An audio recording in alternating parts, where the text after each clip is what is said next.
Fala aí, galerinha do sexto ano, você que também não é do sexto ano está aqui para assistir esse vídeo, tudo bem com vocês? Espero que sim.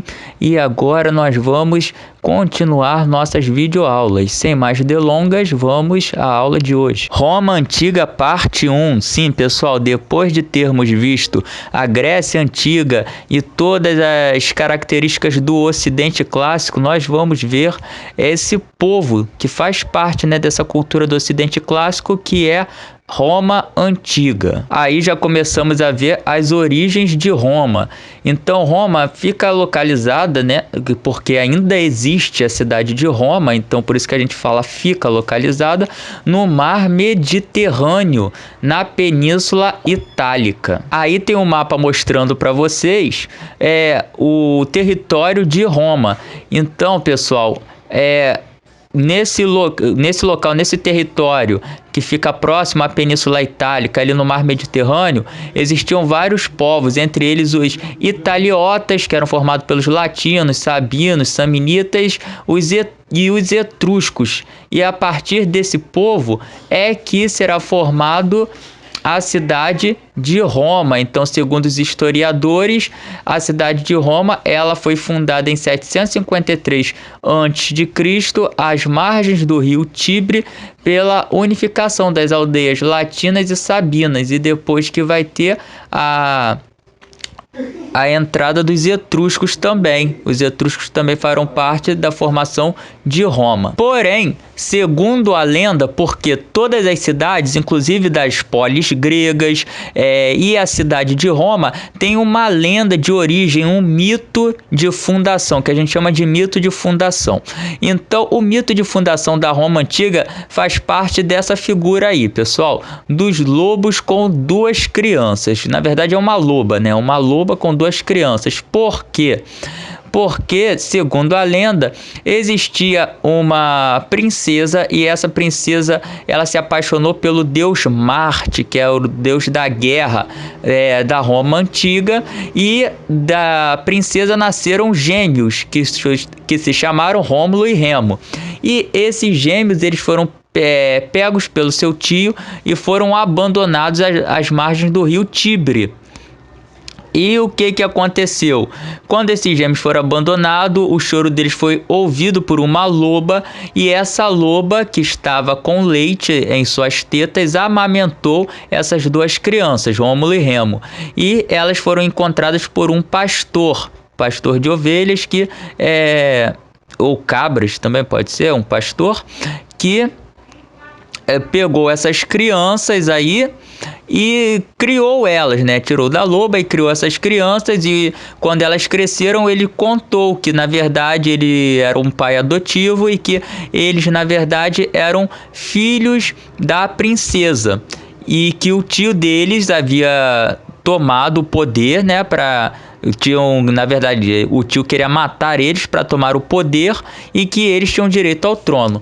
Então eles lutaram contra esse tio mau, tiraram o tio do poder, e aí assumiram o poder como rei e fundaram a cidade de Roma.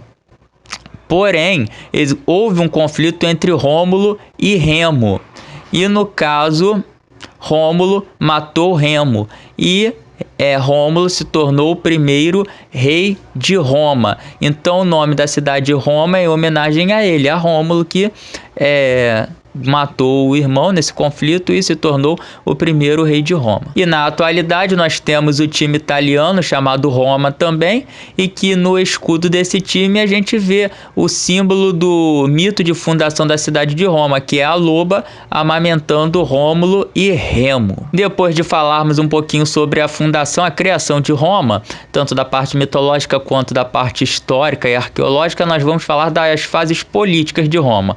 Roma passou por três fases políticas, pessoal: monarquia, república e império. No caso, como esse vídeo é a parte 1, aqui nós iremos falar da monarquia e da república. No próximo vídeo falaremos do Império Romano. Então vamos falar da monarquia romana. Monarquia, quando a gente fala de monarquia, a gente está falando o quê? De um governo que ele tem um rei, e esse rei governa uma região. Então no caso de Roma, Roma teve 7 reis. 4 foram latinos ou sabinos, e os últimos 3 foram etruscos. Então os etruscos, por mais que eles tenham tido um reino um pouquinho menor, né, apenas com 3 reis, foram os reinos em que mais Roma prosperou, em que Roma conseguiu mais poder econômico, político e também militar.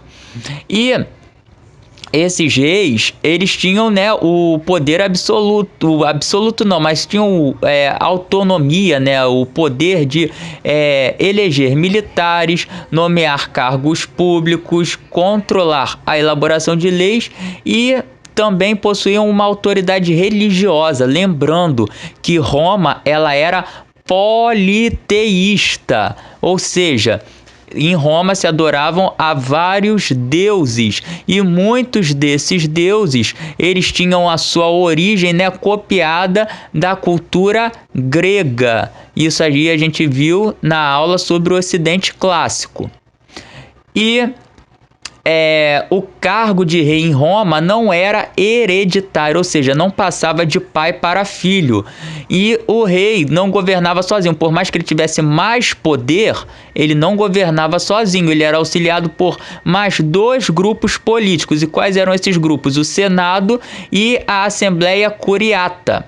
Sendo que esses 2 grupos políticos eles eram formados pela classe social dos patrícios. E vamos ver um pouquinho dessas classes sociais de Roma agora. Aí está, pessoal, como era dividida a organização social em Roma. Então, para entender como funcionava o Senado e a Assembleia Curiata, vocês têm que entender primeiro como funcionava a organização social de Roma. No topo da pirâmide de Roma estavam os patrícios. Os patrícios, eles eram considerados descendentes dos fundadores de Roma, no caso de Rômulo e de Remo, e eles eram grandes proprietários de terras, ou seja, eram as pessoas mais ricas dentro de Roma. E os clientes, eles eram, na verdade, plebeus, que tinham a proteção dos patrícios, porque eles trabalhavam para esses patrícios. Então, por eles trabalharem, serem funcionários dos patrícios, eles tinham uma posição mais alta do que costumavam ter os outros plebeus. Já os plebeus, de fato, né, que é a terceira camada aí da pirâmide social, eles eram homens livres também, formavam uma grande parte da sociedade romana, quase que a maioria da sociedade romana, e eram formados por agricultores, artesãos, comerciantes, proprietários, ou seja, eram trabalhadores dentro de Roma. E a base da pirâmide, que formava a maior parte da sociedade romana, eram os escravos, né? Ela era formada por escravos. Quem eram esses escravos? Eles geralmente eram prisioneiros de guerra, ou seja, se Roma ganhasse, conquistasse uma guerra de uma outra cidade, um outro reino, eles escravizavam os sobreviventes ou então escravos por dívidas. Plebeus que se endividavam, pegavam empréstimo com os patrícios, não tinham dinheiro para pagar esses empréstimos e terminavam virando escravos dos patrícios, a chamada escravidão por dívidas. Então os plebeus, além de serem pobres, né, e eram a princípio homens livres, apesar de serem pobres, eles poderiam se tornar escravos devido ao seu endividamento. Então, pessoal, por que essa pirâmide social serviu para entender como funcionava a monarquia romana, no caso o Senado e a Assembleia? Simples, porque os patrícios, eles que comandavam o Senado e a Assembleia. Então, no caso, os etruscos, eles eram um povo estrangeiro que estava governando Roma, os 3 últimos reis etruscos. E o Senado e a Assembleia não concordavam com o reinado desses reis, apesar da prosperidade financeira de Roma. Então, os patrícios, que faziam parte do Senado e da Assembleia, vão tramar contra o último rei etrusco que estava mais preocupado com a expansão da monarquia romana, que era, no caso, o Tarquínio Soberbo. Então, o Senado armou contra ele, derrubou Tarquínio Soberbo do poder e fundou a República Romana. Então aí nós vamos ter a República Romana, o segundo período político de Roma. A república, pessoal, é uma palavra latina, já que os patrícios vinham desse povo, né, dos latinos. Então, uma palavra latina que significa coisa pública, é res pública. Res pública é coisa pública, ou seja, é um governo do povo, governado pelo povo. Mas, na verdade, a gente vai ver que não era bem assim, que eram os patrícios, né, a classe dominante que governava, enquanto os mais pobres eles tinham apenas que obedecer a esses mais ricos. Então, durante o período republicano, o poder não ficou apenas nas mãos de uma pessoa. E, na verdade, esse poder foi dividido entre o Senado, a Assembleia do Povo e a magistratura. E agora vamos tentar entender um pouquinho de cada um desses órgãos governamentais, nesses órgãos políticos de Roma. Então aí está, pessoal, um esqueminha. O Senado era o principal órgão político. Ele era formado, pessoal, geralmente por patrícios que possuíam mais de 60 anos, eram idosos, né, pessoas idosas, e que possuíam um cargo vitalício. Eles eram responsáveis por criar as leis, né, por aprovar as leis para o povo. E eles controlavam todos os outros cargos, né, de magistratura. Eles organizavam esses cargos de magistratura. Já a Assembleia do Povo, ela era dividida em duas assembleias. A Assembleia Centurial e a Assembleia Tribal. No caso, a Assembleia Centurial, eles eram representantes da cúria, que tratavam de assuntos religiosos. E a Assembleia Tribal, eles eram responsáveis, né, por representar tanto o território urbano quanto rural e as forças armadas. No caso, as centúrias também, né, eles representam as forças armadas. A Assembleia Tribal, a população do campo e da cidade. A Assembleia Centurial cuidavam de assuntos religiosos e tratavam das forças armadas. E, no caso, a Assembleia Centurial elegia alguns magistrados, entre eles os cônsules, pretores, censores. E a Assembleia Tribal elegia os questores e os edes. E os cônsules, que eram responsáveis por executar, no caso, aprovar, assinar as leis que comandaram o exército, eles também poderiam escolher um ditador para Roma, caso Roma precisasse entrar em alguma guerra.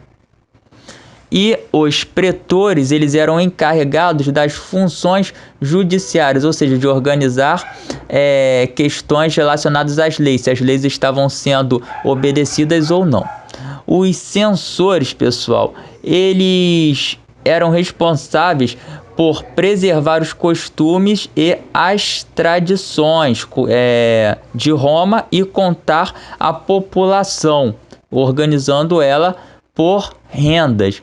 E os questores, eles dirigiam as questões financeiras, ou seja, o dinheiro, a questão financeira, o dinheiro de Roma. Bem, pessoal, foi nesse período da República Romana, nesse período republicano, que ocorreu a política expansionista romana. Ou seja, Roma não queria ficar apenas na região da Península Itálica, apenas na cidade de Roma. Ela queria expandir seu território, conquistando outros povos. Então, entre 300 a.C. e 270 a.C., lembrando que na cronologia cristã, quando a gente está falando do período antes de Cristo, o período mais antigo é a data maior e o período mais próximo do zero é a data menor, mais nova, no caso. Então é como se fosse uma contagem regressiva. Então, do 300 a.C. a 70 a.C., Roma investiu em conquistas militares, né, para conquistar a Península Itálica e depois toda a região do mar Mediterrâneo, que eles viriam chamar de Mare Nostrum, ou seja, o nosso mar. E se destacou nesse período expansionista as guerras púnicas. E o que foram essas guerras púnicas, pessoal? Essas guerras púnicas foi uma guerra que aconteceu entre os romanos contra os cartagineses, ou seja, o povo de Cartago. Eram, no caso, dois governos, dois povos que estavam querendo se tornar grandes impérios. Vamos dizer assim, entre aspas, impérios, no sentido de que eles queriam conquistar territórios. Então, tanto os cartagineses quanto os romanos, eles queriam conquistar territórios. Então, durante 3 guerras, num período de intervalo que durou 100 anos, né, o total de período dessa guerra durou 100 anos, os romanos e os cartagineses vão lutar uns contra os outros pelo controle do mar Mediterrâneo. No caso aí nós temos a foto de Aníbal. Aníbal, ele foi um importante general, um importante governador de Cartago que lutou contra Roma durante a Segunda Guerra Púnica. Porém, após a Terceira Guerra Púnica, Roma se tornou vencedora, se sagrou vencedora e passou a dominar todo o mar Mediterrâneo, o comércio do mar Mediterrâneo. E assim Roma conseguiu enriquecer mais. No entanto, pessoal, as guerras de expansionismo, elas tiveram consequências. Entre essas consequências foi o aumento da pobreza. Por quê? Porque até então Roma não tinha um exército profissional, as pessoas não eram pagas para lutarem por Roma, elas eram convocadas, pessoas do povo eram convocadas para a guerra, e muitas dessas pessoas eram plebeus, ou seja, homens livres e que dependiam do seu trabalho para sobreviver. Então, enquanto estavam lutando, esses homens não podiam cultivar nem suas terras no campo e nem vender seus produtos na cidade. E quando voltavam para casa, eles não tinham conseguido colher a sua plantação, ou seja, a sua terra estava falida, vamos dizer assim, estava pobre. E eles tinham que pegar empréstimo com quem? Com os patrícios. E pegando empréstimos com os patrícios, esses plebeus, no caso, deixavam como garantia a sua terra. E eles não conseguiam pagar aos patrícios, então os patrícios tomavam as terras desses plebeus. Os plebeus, para tentarem manter sua família, pegavam mais empréstimos, não conseguiam pagar e aconteceu o quê? Se tornavam escravos. Então, além de aumentar a pobreza em Roma, se aumentou também o número de escravizados, tanto escravizados por guerra, devido às conquistas que Roma conseguiu nessa expansão do território, mas também muitos escravizados por dívidas. E muitas das pessoas que perdiam suas terras, muitos desses plebeus que perdiam suas terras, eles terminavam saindo do campo e indo morar na cidade. O nome dessa saída de muita gente do campo para a cidade a gente denomina de êxodo rural. Então, a palavra êxodo, que a gente já viu o significado dela lá nos Hebreus, êxodo significa o quê? Saída. Então, é saída do campo, rural, campo. Então, a saída de pessoas do campo para irem morar nas cidades. Mas essas pessoas não conseguiam empregos também na cidade, devido ao alto número de escravos que trabalhavam para os patrícios. Então, terminava havendo que o número de pessoas muito pobres morando dentro da cidade de Roma. E então, o que aconteceu? Aconteceu uma divisão social em Roma muito alta, no qual existiam poucas pessoas com muitas riquezas, muitas terras. Latifundiários são pessoas que possuem muitas terras. Então, tinha um número de pessoas bem pouco com muitas terras e bastante pessoas pobres, sem nada. E aí a gente pode falar no caso da revolta de Espartaco, que quem era Espartaco? Espartaco foi um escravo em Roma. Vamos falar dele agora. Espartaco foi um escravo dentro de Roma, pessoal, que ele tentou mobilizar outros escravos a conseguirem sua liberdade. Ele lutou como gladiador por um tempo, né? Ele foi um gladiador, mas ele se rebelou e conseguiu convencer outros escravos e outros trabalhadores livres, né, homens livres no caso, e que eram bastante pobres, a lutarem por melhores condições de vida e por sua liberdade também. E esses escravizados romanos, esse exército de escravizados e de homens pobres que se formou sob a liderança de Espartaco, conseguiu vencer algumas batalhas contra tropas romanas. E isso assustou Roma. Porém, a vitória de Espartaco não durou muito tempo, nem dos escravizados, já que o exército romano conseguiu derrotar essa rebelião. Então, após ser derrotado, Espartaco e 6.000 aliados deles foram presos e crucificados ao longo de uma estrada para servirem de exemplo para outras pessoas que queriam se revoltar.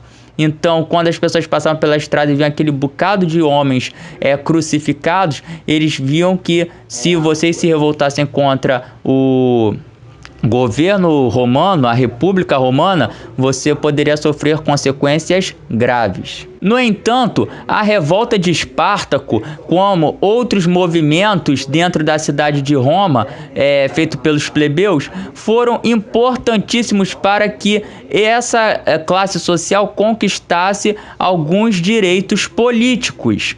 Então, entre esses direitos políticos estava a conquista do tribuno da plebe. O que era o tribuno da plebe? Um representante dos plebeus iria fazer parte do Senado e agora ele tinha o poder de vetar, ou seja, de ir contra, anular alguma lei que não favorecia os plebeus. Depois veio a lei das 12 tábuas. E qual a importância da lei das 12 tábuas? É que a partir dessas leis, elas estavam escritas. E com essas leis escritas, os patrícios não poderiam manipular as leis a seu favor. Eles tinham que obedecer às leis e seguir as regras, não podendo se favorecer e humilhar, tripudiar os plebeus. Os patrícios, no caso, não poderão se favorecer e tripudiar dos plebeus. Aí veio a lei da Canuleia. O que diria essa lei da Canuleia? A lei da Canuleia, ela permitiu o casamento entre patrícios e plebeus. Sim, pessoal, antes dessa lei, patrício só podia se casar com patrício, ou seja, rico só podia se casar com rico, e plebeu só podia se casar com plebeu, ou seja, pobre com pobre, rico com rico e pobre com pobre. Depois da lei da Canuleia, aí um pobre poderia se casar com uma rica, ou um rico poderia se casar com uma pobre, entendeu? E veio depois a lei da Licínia. E a lei da Licínia, ela foi importantíssima, foi uma grande conquista plebeia, porque ela abolia a escravidão por dívidas em Roma. Ou seja, caso um plebeu tivesse alguma dívida com o patrício, ele não poderia ser mais escravizado. E daí, como ocorria a escravidão em Roma, agora a escravidão em Roma ocorria a partir de guerras, somente de guerras. Já ocorria antes, mas agora somente a partir de guerras. Não existiria mais escravidão por dívidas, apenas escravidão por guerra. Quando o Roma conquistasse um território, os sobreviventes seriam escravizados. Então, a lei da Licínia acabou com a escravidão por dívidas, permitindo apenas escravidão por guerra. Lei Ogúnia.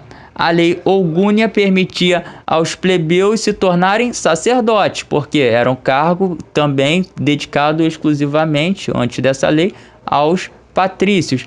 E a lei Hortência foi a lei que determinava que as decisões da Assembleia do Povo se tornassem lei por meio de votação, ou seja, todas as pessoas deveriam ser consultadas.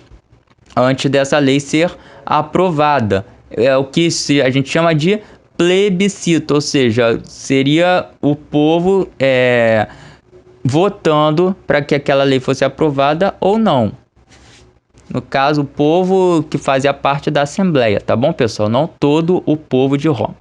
E aí falaremos de 2 tribunos da plebe que foram importantíssimos na história da República Romana, os irmãos Gracos, que no caso eram 2 irmãos, Tibério Graco e Caio Graco. Como já foi dito, ambos foram tribunos da plebe e eles defendiam uma questão importante para os plebeus. Eles queriam que as terras fossem divididas em partes iguais, que os patrícios não tivessem mais uma grande quantidade de terra, ou seja, eles não fossem mais latifundiários, e eles dividissem as terras em Roma, no caso, dividissem as terras em partes iguais, para que os plebeus pudessem ter acesso a uma quantidade de terra para produzir seus alimentos e assim não passar fome, não gerar pobreza em Roma.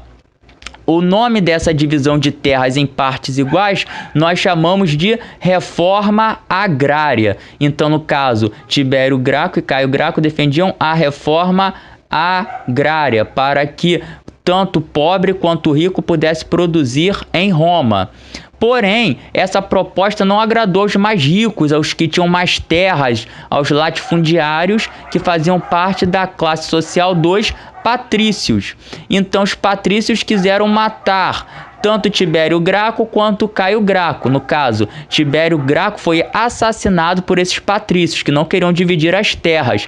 E Caio Graco, quando percebeu que seria morto por esses senadores patrícios, ele pediu para que um escravo dele o matasse. Então, no caso, essa divisão de terras para acabar com a pobreza em Roma, ela não foi aprovada, ou seja, a reforma agrária não foi aprovada em Roma, embora os tribunos da plebe Tibério Graco e Caio Graco tivessem defendido essa questão dentro do Senado romano. Porém, pessoal, esse período republicano de expansão e de conquistas plebeias e com o Senado querendo defender os seus interesses, fez com que os militares conseguissem ascender, ou seja, crescer, conquistar um lugar político, conquistar um lugar de prestígio dentro da política romana.